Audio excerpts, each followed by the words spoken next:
thank you for joining us today for this round table that's going to deal with the NIS2 directive. And as you were able to see since the beginning of the forum, lots of questions and exchanges took place in different roundtables on this subject. And today's roundtable is going to be dedicated to this. And we're going to really open the box and look into it and see where we stand today, what are the coming steps until it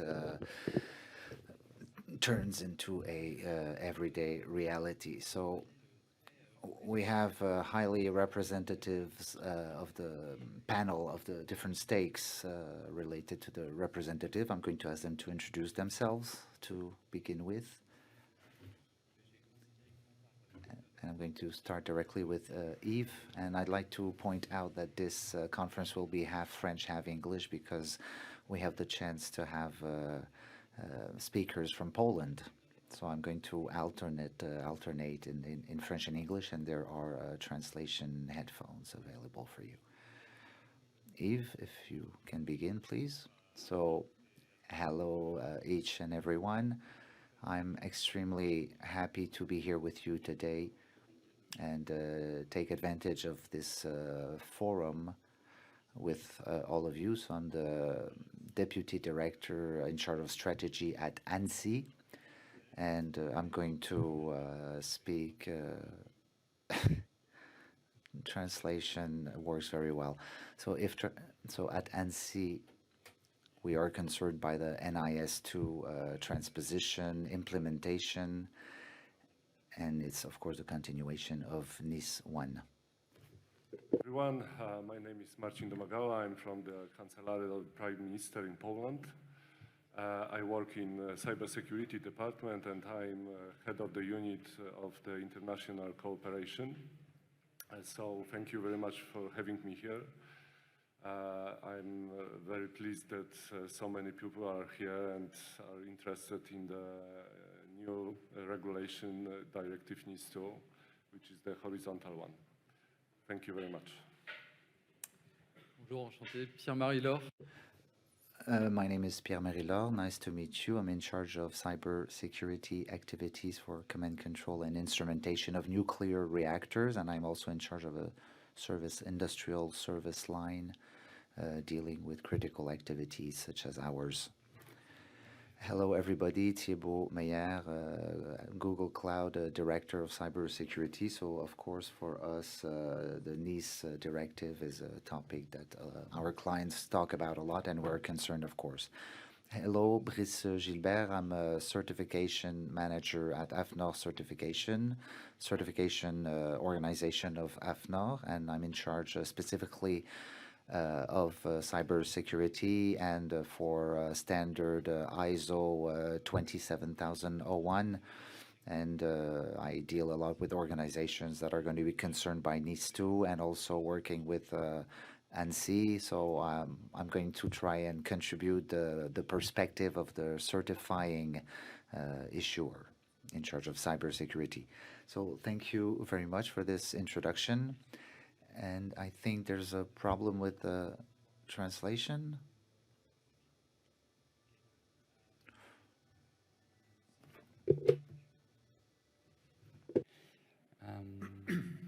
Okay, we'll try to solve that. Attends, je vais aller voir. Tu vas y aller. You know, we're going to talk about NIS2, this European directive. Maybe you remember, because before NIS2, we had NIS1, and it was already a long story. You have the date here of the different texts and the transposition in national law. And we are, in fact, starting a new cycle with NIS2. It's a new cycle, and we are in the middle of that cycle. The text has already been validated at EU level, but we are still in the process of having the local translation in the national text. So it's something that is going to happen in the coming months. And you know, one of the main changes of NIS2 is really the expansion of the different sectors concerned by the regulation. You have here a map of the combined NIS1 and NIS2 sectors concerned, with a few new sectors that you can see here that are quite important: the space sector, the ICT service management, the public, the administration, the sewage as well. And we'll have also a whole new category of entities that are the important entities, and you have all the sector concerned here. So it's a really huge expansion of the companies concerned by this regulation. And maybe before discussing how the text will be declined in the different country, maybe a first question to both the national authorities present here is, you've been part of the discussion, you have been part of the initiation of that text. Maybe can you come back to what were the key drivers for NIS2, and what do you remember of that phase? Yves, if you want to start. Okay, so I will start in English, hoping that the translation will work after a few minutes. Indeed, the NIS2 directive was not born just because there was a need to review NIS1. In fact, the situation had evolved since 2013, so with the very start of the negotiation of the NIS1 directive. And the first thing is that the level of threat obviously has raised. And when I look at the threat landscape in 2022, recently I had the occasion to discuss it with all other the 26 member states. We all see the same thing. We all see the same rise, and in particular, when it comes to ransomware, which is one of the really important trends in terms of visible cyber attacks having broad impact, we have exactly the same analysis in all member states. So the level of threat has raised, and the targets also, the range of targets has expanded pretty much. And when we look at NIS1 in France, our analysis is that it was a success. However, even though it was a success for the range of critical infrastructures, the scale definitely now is too small. We need to raise the level of cybersecurity of so many other entities that NIS1 was not adapted anymore. Also, we saw that there was a high level of heterogeneity when it comes to EU transposition in all member states of the NIS directive. So we had these needs to better face the threat, to adapt the range of entities that were concerned, and try to enhance the homogeneity, try to make it more homogeneous throughout the EU. And this is why we were promoters in France from the very early stages of a very ambitious directive for NIS2. So we were, in France, broad supporters of the proposal of the Commission, the ambitious, very ambitious proposal of the Commission from the very beginning. And we also had the opportunity to be a negotiator for the trilogue, for the end of the trilogue, under the French presidency of the European Union. And we're very happy to see where it took us. And in the end, as you know, we had a broad expansion of the perimeter with new sectors being concerned in the economy, but also completely new sectors like the administration and with an undefined range, local administrations. So really very new perimeter, pretty much expanded. And in addition to that, now we don't encompass just the critical infrastructures, but really all entities that play a role for the daily functioning of economy and society, with a very low threshold, which takes us even down to small and medium companies. And in addition to that, to close this first speech, it brings us more homogeneity, uniformization at the EU level through the norms. So the directive itself goes farther than the previous ones, than the NIS1. It's more prescriptive.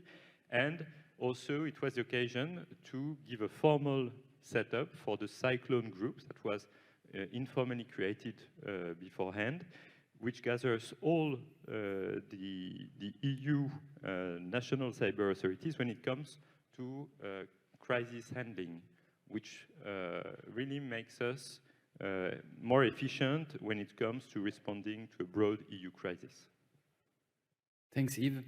I just realized that I haven't presented myself during the roundtable, so in a quick word, I'm Jérôme Billois, one of the partners within Wavestone, and I have the chance to be the moderator today. So, Martini, maybe your view from Poland? Yeah, of course. Thank you, Mr. Director. I try to give more information and to give you a more horizontal and broad approach to that. Of course, we have to bear in mind that the digital world is changing day by day. So when we implement the NIS1, we already know that there are some lacks of the sectors that we would like to regulate in the same way, and the cybersecurity is needed.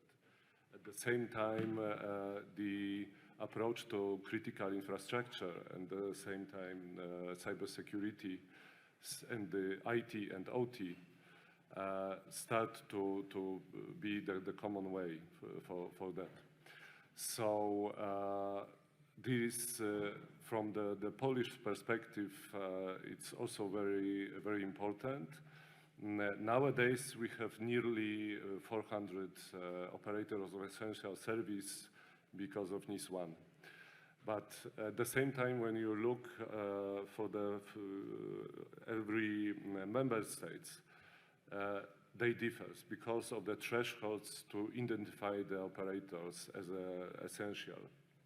So that's the first difference between the first NIS and the second one. There is self-identification. All the entities from medium will be in the scope. If the small or micro entity is essential for the providing essential service in the member states, the competent authority could also designate them as operator of essential service. But this is it was our idea that the NIS2 should be the horizontal regulation that cover all the most important factors within it, and other regulations, sectorial one, and for example, like nowadays we are proceeding CRA also, will be touching but comprehensive to it, yes. So I believe that's the most important I would like to stress here. Thank you. Thank you for that. Maybe another question to both of you. We are always talking about the difficulty for private companies or the public sector to comply with the regulation. But for you, the authorities, on the regulatory side, what are the main challenges you are going to face regarding this regulation?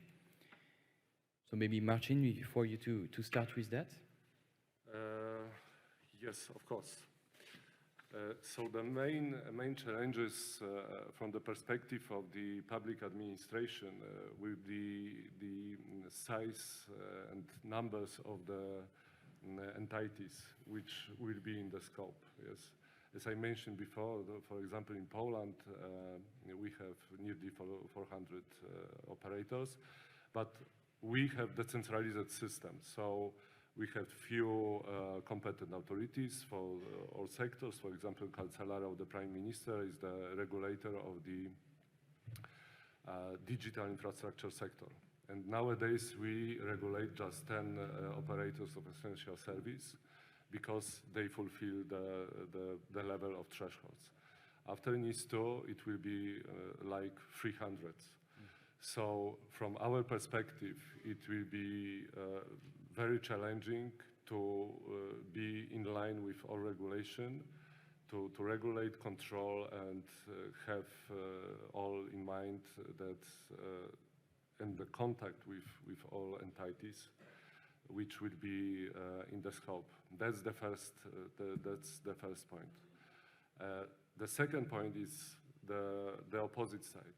The entities will have to fulfill the obligation about the risk assessment, risk management, and everything within it. So we see that the most problematic will be the entities which are the medium size, because they lack mostly the IT experts. They many times they have to outsource these cybersecurity services for them. So we will try to do everything to help them in many ways, for example, like DEP projects or other national projects, to build their capacity, and they will be able to fulfill all the obligation with that. Thank you.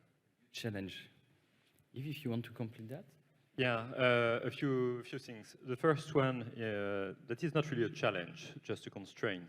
As you mentioned on your slide, we have to finish the transposition in a national law by October 2024. By then, of course, NIS1 is still active, so the companies, the entities that are subject to NIS1 have to continue to work. The ones that are not yet regulated, but maybe regulated in the future, should continue the investment. But still, this deadline of October 2024, it's not so far away. Huh? And we have a stake of trying to give some what I would call in French lisibilité. So we should make sure that the regulation we create through the transposition is coherent with a lot of other regulations, with the French regulation of opérateurs d'importance vitale, so the framework coming from Loi de Programmation Militaire from 2013, the Cybersecurity Act also should be coherent with the DORA regulation for the financial sector. We should also be coherent with the REC directive. So the task is not so simple, and we really take a great care of not adding one more layer to an already complex situation landscape. So it's a big effort we are trying to do to have this coherence of all regulations. Also, just like we did for NIS1, we want to elaborate the transposition as much as possible as a co-creation with the operators that are going to be regulated. Because we have this goal of having a transposition that should be ambitious. NIS2 is ambitious, and through the transposition, it should remain ambitious. But in the same time, we must be realistic. We now, through this regulation, we will have to regulate small and medium companies. I mean, we have a great responsibility that for them, the burden should not be unacceptable. So we have this objective, this goal of doing all this through a co-construction, to fully use the possibilities that is given to us to have proportionality between the different status of the operators, differentiating the requirements we have for operators that are essentials and operators that are important. And all this, even though it's not really visible, but it has already started because we have already had some exchanges through professional associations. And we will demultiply all this, going to the contact of all sectors during the second semester. Because right now we are focused in parallel on the project of law, but all the practical requirements that the operators will have to deal with, that they will have to implement, will be defined during the second semesters, and we expect a lot from all these consultations. Thanks, Yves, for the precision. I think we are all waiting for these new controls to be defined. It's one of the biggest challenge to know exactly what will be the level of requirements in each country, but also between countries. We remember from NIS1 the difficulty to have companies with a different set of rules when they operate in different countries. Martin, on your side, what is the situation regarding the control definition? The security measures that will apply to the operators? In Poland we are trying to fulfill all the security measures, and we are working on that now. So I hope that we'll be ready in that. Of course, NIS Directive 2, it's much broader in that perspective. So it's very hard. At the same time, of course, for example, as the competent authority in the sector of digital infrastructure, we also have to wait for the implementing act from the Commission to give direct instruction to that, and we have to wait till the October 24. And then the operators of essential service in that sector will be able to start fulfilling that from that perspective. Yeah. It's going to be a huge work. You were mentioning also what is happening at the Commission level, and I heard there are some principles that are in place to have like a mutual qualification between different countries. We have the chance of having Brice from AFNOR that is very used to do evaluation of security levels, and maybe you want to complement on that, on this cross-country approach? Oui, bien sûr. Yes, of course.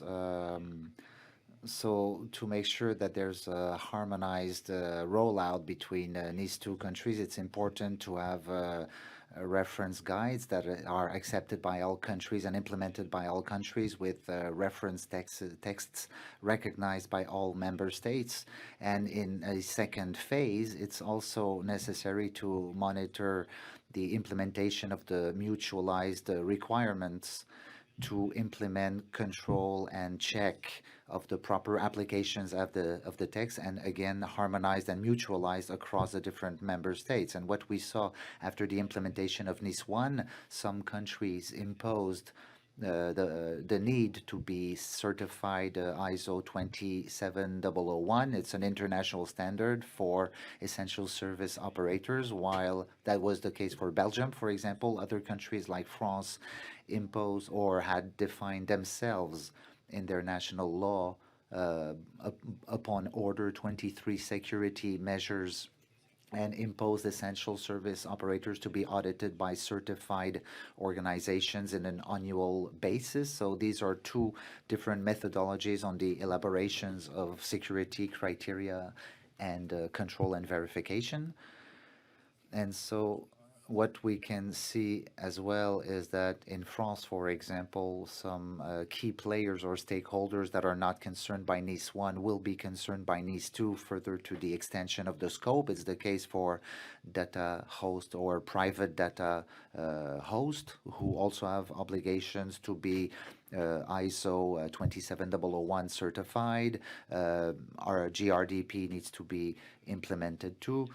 And there is also a possibility to refer to existing standards or create new standards, but there's a device that was defined in the Cybersecurity Act of 2019 that sets a frame within which we can elaborate recognized Europe-wide certifications with different levels of requirement, the elementary basic level, high level, and substantial level. So that's a good thing.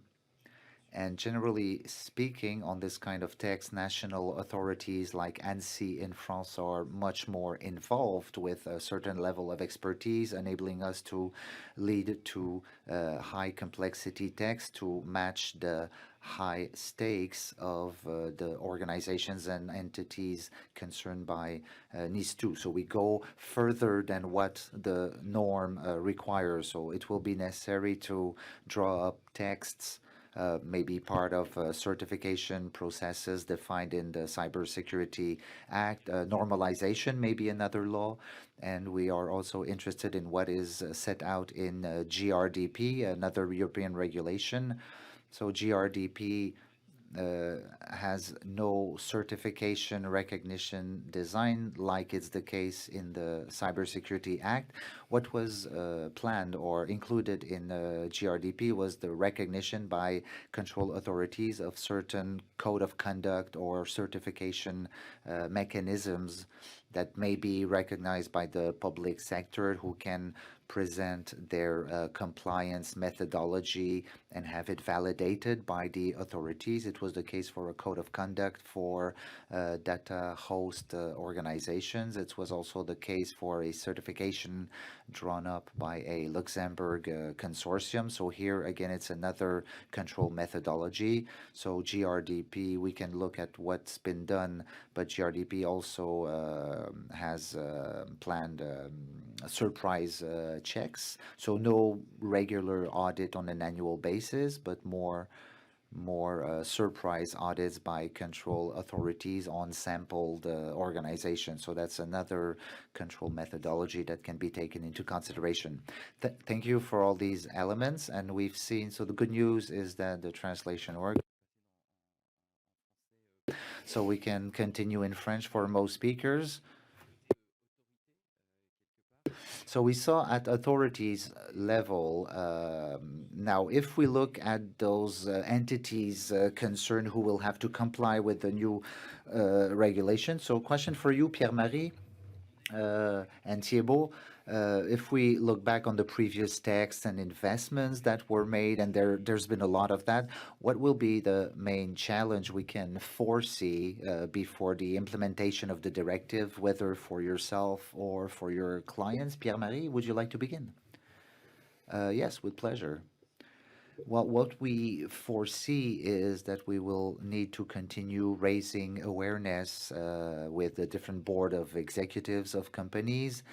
And also the reason why we should welcome and embrace NIS2, even though it's not negotiable, but why we must not be afraid of it and look forward to it, actually, is that we had experience feedback on the, for example, military programmation law in France, and it enabled to give more space to cyber questions in different projects, and most of us of course are in the area, but in companies it's still difficult to do cybersecurity by design in different projects in insurance companies or other companies. So this is a lever that allows us to take a bigger, better place and introduce more cyber protection in the different projects. It's also a competitive edge that is not neglectable for international companies. When you're an operator that is regulated in France under the military programmation law or NIS2 directive at European level, this gives these companies competitive edges. It's reassuring for the authorities you work with in worldwide, and there are other benefits that we really observed in past and present activities. It's also a credential gain and a gain in terms of trust among the different stakeholders. That can be your insurance company, your clients, because insurance companies is not always simple in cybersecurity. So everything that can help you structure and evidence your quality in terms of cyber defense, cyber protection. Here again, there are benefits. Other benefits maybe we can re-explain are all advantages related to standardization in companies. In companies, we all agree on common rules that everybody needs to comply with, and especially when you deal with military applications. So NIS2, we will be concerned too, of course, and internal standardization is a big advantage. We know where we need to make progress. We know what KPIs we need to monitor, but standardization also is useful at European level, either because we have companies who export or transfer goods inside the European Union, so it's a lot easier to work together when you have a common framework. And that's also additional benefits, more legibility, more clarity, and there are lots of benefits and opportunities we can grasp thanks to NIS2, and we need to explain and re-explain it in all serenity to the different board of executives we work with. But the challenges, the hard part is coming with budget planning, four-year planning.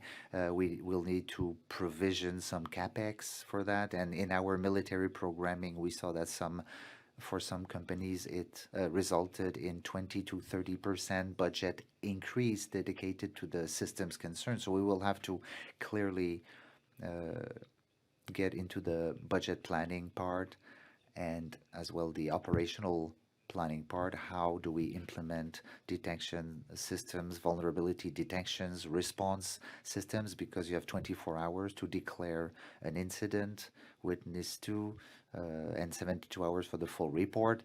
So we will have to be ready to do all that and to be responsive to notify, and we'll have also to onboard a supply chain that was not concerned in NIS1.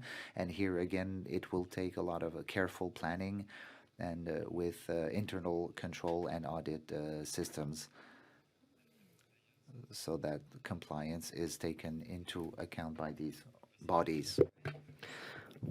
So the change of scale is going to be something very important, in fact. So Thibault, at Google, how do you foresee this subject? So we already have, and we are already concerned by NIS2 from the beginning on 2 levels. So we will be within the parameters of this directive as a provider of cloud services. For now, it's a little bit murky, but we are still waiting for some more precision. But for now, we don't have more precisions, and we'll also need to choose competent authority.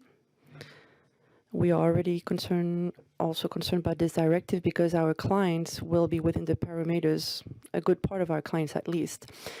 And we are, let's say, we should be integrated in this pathway, conformity pathway, in the major pillars in terms of security, supervising, incident reporting. So we are stakeholders of this equation. So we also need to follow through on this subject. We talked about this already, but for me, one of the main challenges is the harmonization. We operate in all of the state members in Europe. We will need to have rules that are coherent, and coherent between regulations, between sectoral regulations and countries, also evaluation methods, criteria that we can find, that we can identify and extend to other countries. So not only a mosaic of regulation. And otherwise, I would also, agree with what my colleague said in terms of internal sensibilization and try to make this security level go up. So my point of view is rather positive. We need to be more resistant to raise this level that is faced to new threats and to be confident in this process. Bryce, maybe on the AFNOR side, we can get ready to this new regulation. Maybe we can base from things that we've already done, or how do you see things? What we can put forward is that since the application of RGPD in 2018, companies, almost all of the companies, had to implement processes to process data and notification of data breach, personal data breach, so that meets, the need to control all of those breaches, because the notification needs to be done within 72 hours. They will be used again and adapted, including different experts from different sectors in order to answer those NIS2 requirements. In the RGPD, it is mentioned that all of the companies need to implement measures that are technical and organizational, linked to risks. So that is something that is supposed to be already done. So we need to rely on this, and the organisms that are waiting for this, we need to complete them.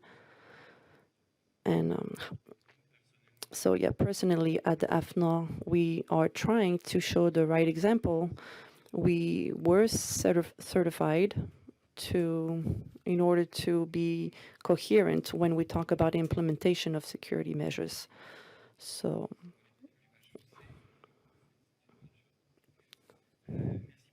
thank you for those different elements. There's a debate that I would be interested in hearing your point of view. We always say that reglementation is good, it's going to bring me the opportunity to raise my security level, but I don't think that is the area where the risk is going to be higher. We can have different risk, for example, in terms of business measures. So how do you find balance in between those two elements? How do you integrate these two different subjects within each other? So maybe one of you want to express themselves on this? Maybe Pierre-Marie? Yes, as I said earlier, it's about the same message. There is this balance that we need to find. It will give the opportunity to have better visibility, and we are talking amongst us. We also need to position ourselves into people that are actually working in the production side, that is outside of the cybersecurity field. So at least that could give us a good visibility and very precise KPIs. And so it can also enable us to accompany the company in this matter. Yes, indeed. The most complicated when we talk about cybersecurity is to be able to find an internal coherent posture, coherent security of level, and to be able to invest in some areas. And so to leave on the side some other aspects. We are still waiting on technical exigence that we will need to implement. But when we read the reglementation, the articles, we see already that there are trends. We talk about resilience, zero trust, and everything that is done with supplementing. So we can actually already get ready to face those challenges. And this is what we do eternally on this type of subject. That is where we accompany our clients so that we can start this preparation and anticipate concrete measures. Eve, maybe you have something to say? Yes, thank you. Of course, the point of view of the regulator on this subject is a little bit peculiar because we have this in mind, and this is also why earlier I was talking about co-buildings with regular operators. The challenge for us is to keep research of a regulation that is ambitious but realistic. So we are working with this balance, but this balance we cannot find by ourselves. So this is why it is important to consult outside. So, and when we look on the important providers level, that is actually going to be most of the regular operators. Within this population, we will find a lot of small companies, and the challenge for us, of course, is going to be to guarantee that all of the basics are systematically implemented. And I do talk about basics because the challenge for us is to be sure that there are no holes, and the basics actually is what we need to put forward. The challenge for us is going to be for those regular operators to find guarantees that those basics are implemented. And to help CEOs, for example, or also like chief officers and ministries and so on, to take into account that the reality of the challenges in terms of cybersecurity. And believe me, it is not denial, it's just a lack of knowledge. And what we were able to see is the interest to perform on the publicity of this. And that's what we did last year on a large scale in 2022 that we could not have done without the support of the cyber campus. We see how through exercise we can actually make the CEO realize that they are concerned about this matter. So we have this challenge that is parallel of the implementation development to carry on technical aspects, to shed light, and so that they can see how important it can be. But naturally, in order to motivate and mobilize investments, we need to have people understand the importance of it. Yes, of course, I agree with this. It is really important to sensibilize people. Maybe the first action to do while waiting for the Implementation Act, and what do you advise to the companies in your country?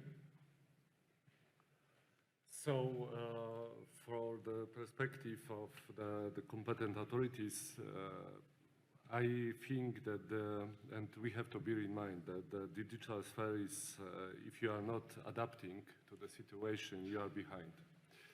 Yes, so everything day by day in digital sphere evolving. So we as the regulators and also the operators and the entities which are in the scope, and they want to be in line with all cybersecurity threats, they have to do everything to build up capacity day by day. Yes, so we cannot stop. We have to train. We have to use all our resources to make them strength and be more resilient to any attacks.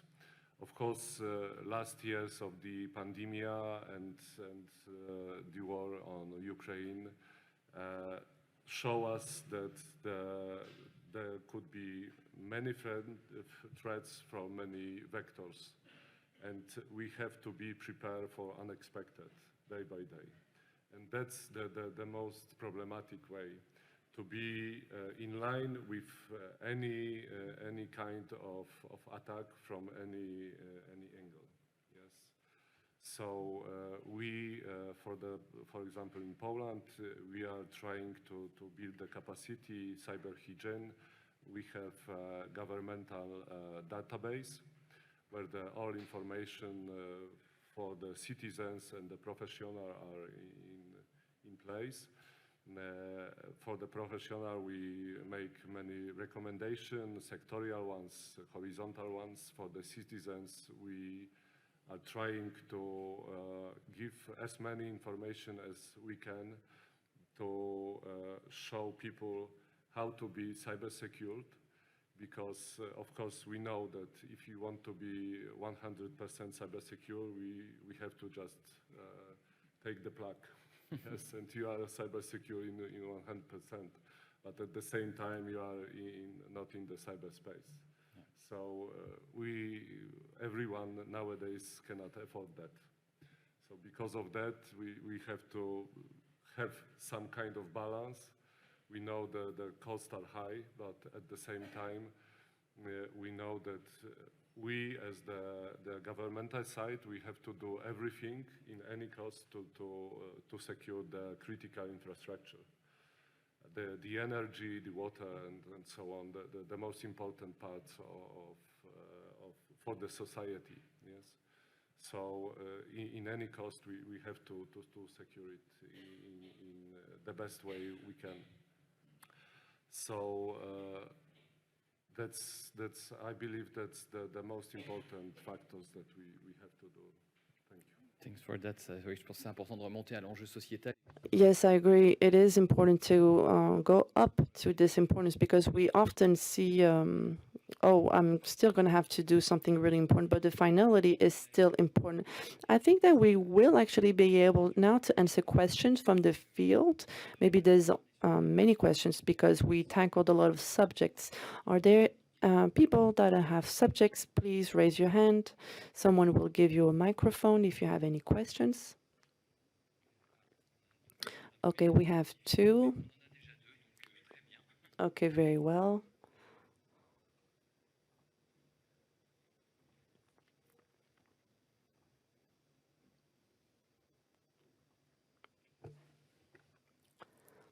Thank you. Gisèle Lebin, Regional Council in Brittany. I have two questions. The first one is that you talked about exercises of campaign exercise. Is it one of the paths that we can foresee on the implementation of NIS2 within the companies, public or private? This is my first question.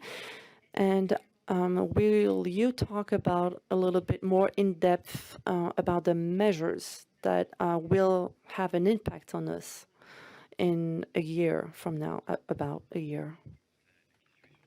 I think this question is for you, Yves. Yes, and maybe there is a Polish point of view on this. So I would say that on the French side, the exercises, we are maybe a number of us that it is a really important tool to use. It's a question that arises today. Will it be interesting to impose to those operators to perform those exercises to raise awareness on the challenges and the reality of what we're talking about, and then subsequent to that is to make the processes better. So the question today, we do not have the answer right now. When I tell you that we are going to start a co-building phase on the second semester, it's not just like shedding. We will have to tackle this subject to see if this measure will make sense eventually and will have a strong importance. So I cannot actually tell you today exactly when those measures, about those measures. We have ideas about the ANSI, especially for essential operators, is to look at the measures that we have imposed and to get some feedback and to see what worked less, what is missing. So internally, we started this work already, but we need to have consultation on the second semester to see how we can work further. So about important operators, the challenge will be probably for us to, we'll talk about this with the concerning people, representatives. Probably the logic will be to to take the very basics and to impose them. But those basics that should already exist everywhere, but we see today that we have the obligation to impose those basics even to small operators because they play a very important role for the citizens.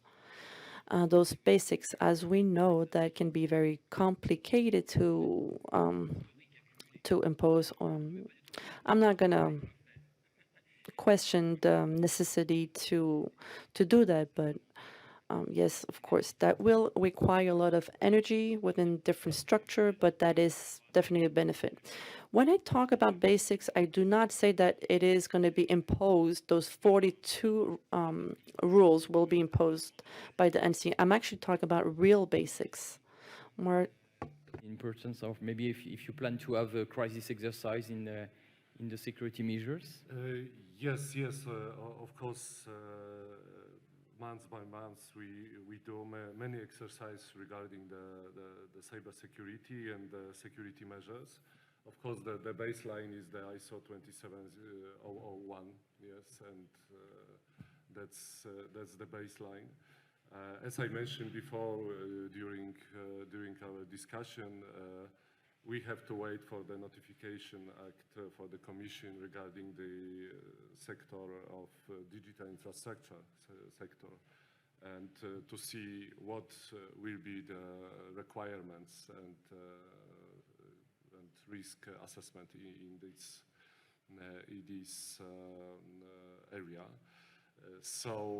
But at the same time, of course, as I mentioned also, all entities and especially the small one and medium enterprises should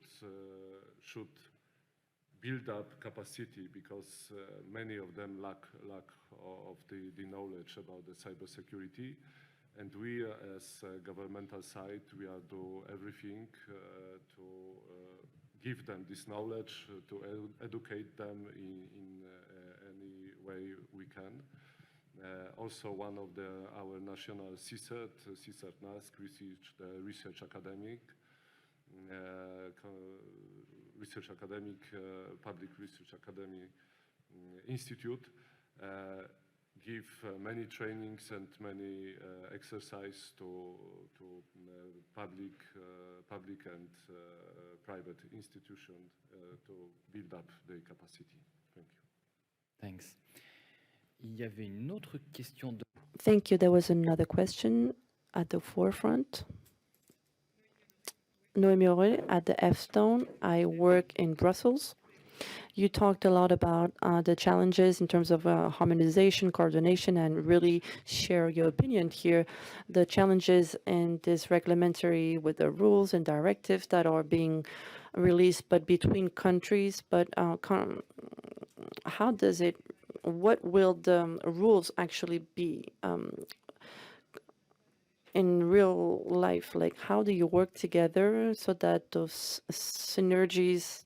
The challenges for us, we are consultants, we work in different countries, and sometimes it's very difficult with a NIS1 to collaborate together with elements that can be similar, like in between Belgium, France, Germany. It was very different on the NIS1.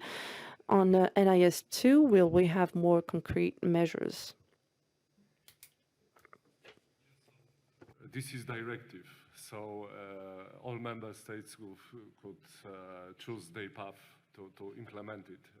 That's the problem. Maybe the NIS3 will be regulation, so we'll have no problem with that.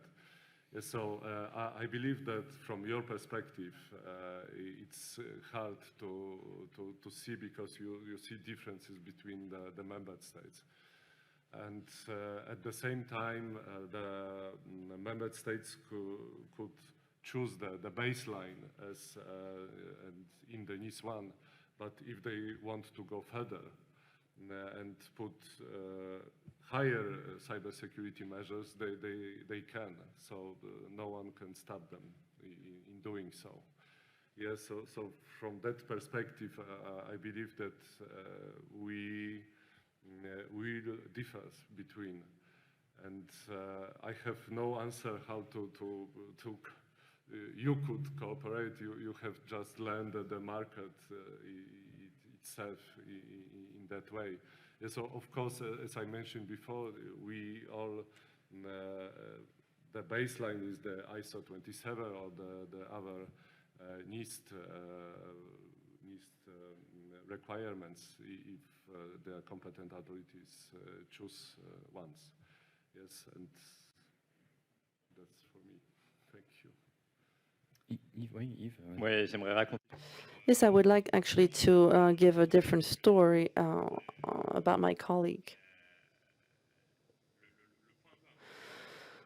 The important point in this harmonization, the first one is that NIS2 is going further in terms of prescriptivity and its nature of requirements that needs to be held on operators, regular operators. So it actually goes further. There are some of the objectives that were set afterwards, and we talked a lot about those measures after NIS1. After NIS1 was created is the group of corporation group, gathering all of the national authorities and the development of cyber politics nature. And notably, this is thanks to the corporation authorities that we were able, the 5G Commission. So this group works well since NIS1. Within this group, and it's been a few years that we agreed to have an equivalent in a European equivalent of the NIS framework. So the framework, NIS framework, that is not the original one that was implemented in all of the countries and is actually pretty aligned with the one that we came up with in France, but it is not a document that France came up by itself. It was subject to negotiation and discussion, so we have something that is a starting base that is not actually hard norm. It's not part of the directive. It's common guidance document, and we are actually working on it to review it, and we are pretty aligned with it. And so we have this element that needs to be something that we need to follow within all of the member states, and this cooperation group that is purpose is useful also to negotiate measures that will see in terms of regulation in digital and cloud and data centers, different operators within borders. So the rules that will be implemented will be trans-border. And also on the notification, the incident notification is also an act from the Commission. And also one of the last important point is the cooperation group also gave rise to a workshop, a work group, giving all of the responsibles to actually discuss together. And I'm actually referring to one of the French director, and it allows all of those 27 chiefs to actually discuss and work together within the countries and in between countries to see how we can create harmonization. And we can actually expect that once NIS2, we have worked enough towards harmonization, then NIS3 going to the reglementation passage is not so difficult. So when we... Okay, thank you for all of those details. I think it was very important. Any other questions? So I see 2 more questions. Hello, Crédit Agricole, Augustin de Solière. Can you develop a bit further on the Cyclone network from NIS2, I believe? Yes, of course. So the initiative is to make the member states of the European Union more resilient about large-scale incidents. So nowadays we are cooperating in many issues, and I believe that we are going in the very good direction. We also cooperate because of the war in the Ukraine. Also, in that matter, we are trying to exchange information. I cannot give you any details of that, but of course it's start to work, and we believe that we also build trust among us to go further and deeper in the sphere of cybersecurity and resilience of that. We also have to figure out how to put the cyclone within the org structure, and the NIS2 will is giving us this opportunity to put it as one of the blocks in our structure. So that's the work among us, and we try to figure out how to do it the best way. Ouais, pour compléter un petit peu. Yes, I would like to add to this. Cyclone typically is something that is born out of the member state, and that was later written down in the directive because we figured that it worked pretty well. And this Cyclone network started in NIS2, cooperation group, and the CSORT network. So the CSORT network works pretty good and exchange technical elements, and we figured that beyond those exchanges, we needed to be able to exchange to a level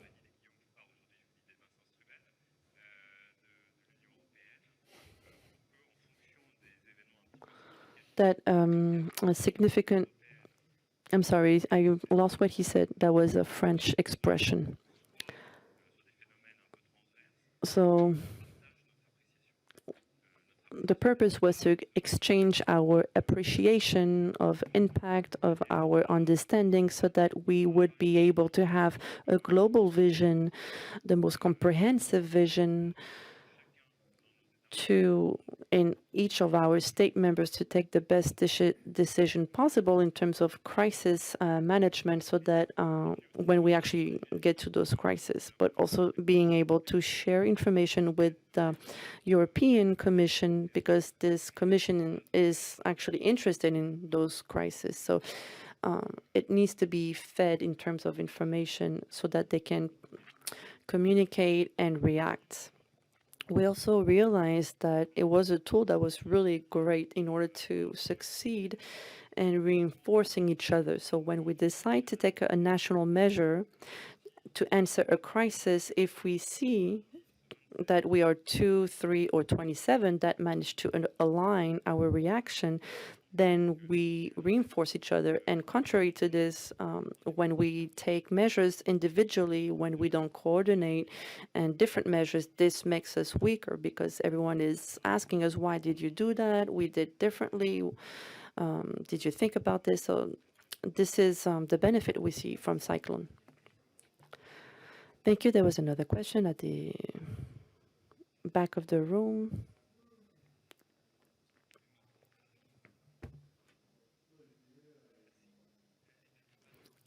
Almeida from Malakoff Humanis. I would like to know when we will have the list of the companies that are concerned by this NIS2, because now we have areas, but we don't have a concrete list of those and what it is the identification process. So when we have, you're asking when we will have the list? I think it works with the criteria depending on the volume of the company. Mentioned before, this is the self-identification process. So there will be no list. So all enterprises within the sector, which are at least medium size, there will be already in scope. Only when the enterprise is small or micro, but is essential for the security reasons, the competent authority could identify them and designate this entity as the essential one. And as I believe, the list, of course, all member states, for example, will have such list in the digital infrastructure sector, but this list will be provided to ENISA, and it won't be the public one. Thank you. Je pense qu'effectivement, beaucoup. I think indeed a lot of companies will be concerned, but the threshold is rather low, and it is quite a challenge for the directive to extend the scope so that we can reach a more resilient I see in 2 more questions.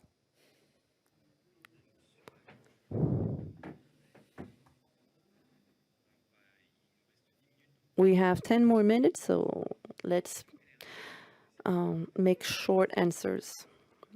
Hi, Airbus, Sandrine Tracy. What's going to happen for companies that are trans-border companies, particularly companies that have many entities within Europe? What will be their fate if there is a transposition that is contradictory to the directives? Will we be able to be exonerated to follow those rules in a specific country instead of being forced to follow all of the countries in which we are implemented? So how is this going to happen in terms of incident reports, report of NISA? We have one Europe, but we have a large amount of countries. Exoneration, I don't know if that was planned in the directive. Let's ask the people that actually were in the workshops. That's a very good question, and we, as the competent authority in Poland, we have a great problem because of our essential operators. One is in France, of our age, Cloud, who is providing services to Polish people and in the DNS sector. And the second one was established in Cyprus. So we wonder how to approach the problem of jurisdiction and so on. With our colleagues with ANSI, we decide that because of the OHVH will be designated as operator of essential service, we will not do that. And for the Cyprus one, we with Commission decided that we have to designate them because they have servers in Poland, established in Poland. So I try to answering your question, and the NIS Directive 2 is imposed that the main establishment is where is the main establishment, there is a jurisdiction. So if one entity have the main establishment in Poland, we will be responsible for regulate this operator.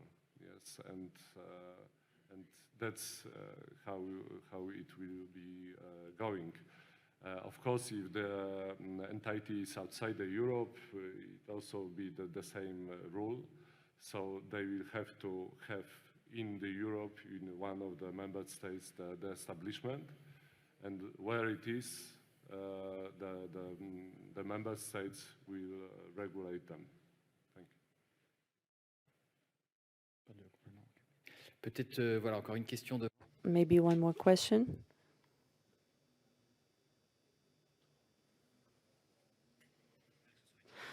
I hope that there will be a question for our other speakers, panelists. Okay, perfect.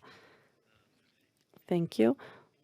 To me, I have questions about, the first one is, indeed, you said that essential operators, their intervention scope is wider and it is more complicated on the effort that is needed, contrary to the small size contrary to the NIS2.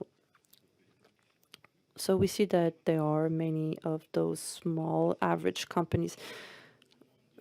So it looks like we'll have a smaller scope, but the problem to me is more about budget. So what do we do? Because we know cybersecurity budget is actually pretty consequent. What do we do when we want to force the law and the measures that you will define, but we don't have the financial means to do so? I heard that in Paris, you can give 5,000 to start as a small token to help. Is this something that is actually real? And second question is about competence.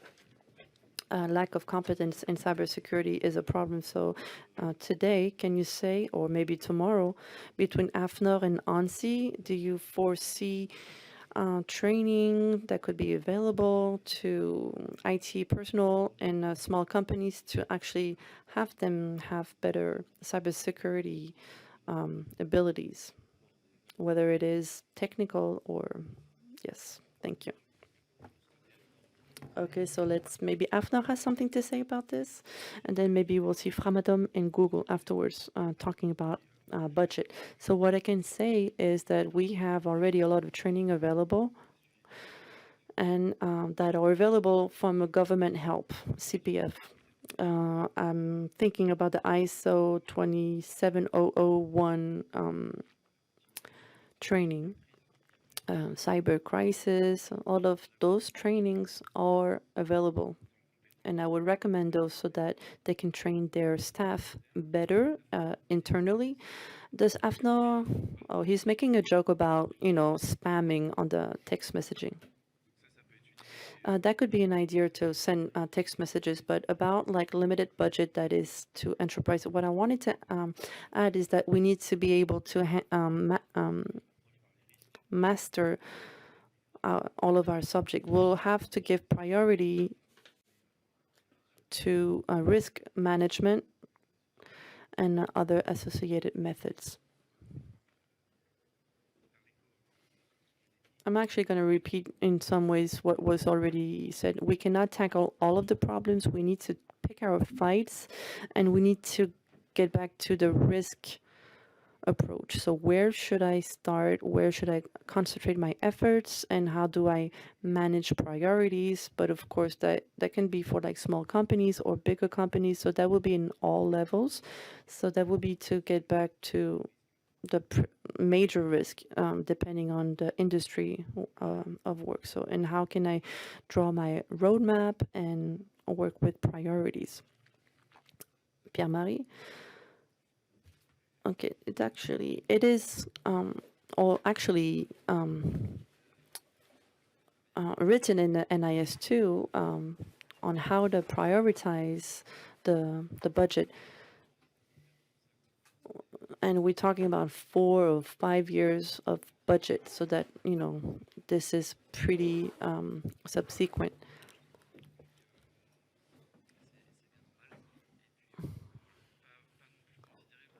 So let's not only consider, so I want to actually take a step back and not only say that it's not only because we answer some of the questions and we plan a big budget and plan all of the equipment and tools. There's part of this budget allocated to the organization that is not necessarily very expensive.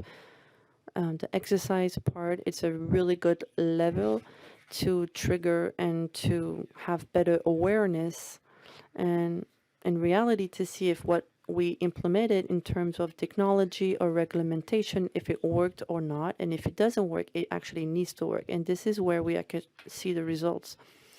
It enables us to step back from the cyber worlds, because when you talk about ransomware negotiators or incident response, the legal part of the DSI, for example, all of this area, and all of those people together actually gives you the opportunity to step back from the cyber. Well, thank you for this answer. I'm going to conclude that in terms of risk analysis is the major thing that enabled the NIS2, and this is where people need to work in order to comply with the text. And I want to thank everybody that came, the panelists, the people within the room. Okay, so oh, you want to make an announcement? Okay, so about regular operators in France, a webinar is being organized in the middle of May.